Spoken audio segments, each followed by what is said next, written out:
गाईस तर मी एक निकीसाठी शूज घेतला आहे फ्लिपकार्टवरून. एक तिला लेट तिचं म्हणणं होतं की मला एक घेऊन दे शूज, मला घेऊन दे. तर मी तिला फायनली घेतला एक शूज. तर ती फ्लिपकार्टवर दादा आलेत खाली, कुठं आलेत काय माहीत, बघतो कसा शूज आहे तुम्हाला दाखवतो मी. ठीक आहे गाडी. फायनली आपला बॉक्स आला आहे फ्लिपकार्टचा. तर बघू आता घरी गेल्यावर ओपन करून ह्याच्यात नेमकं शूज आहे का दुसरं काय आले. कारण की आम्ही 2-3 ऑर्डर केल्या, 2-3 वस्तू ऑर्डर केल्या. त्यातलेही मला वाटतं शूजच असेल कारण की मोठा बॉक्स आहे.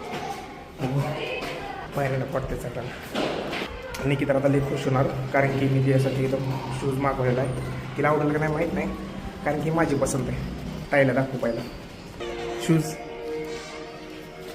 तर पार्सल मी पहिलं ओपन करून बघतो.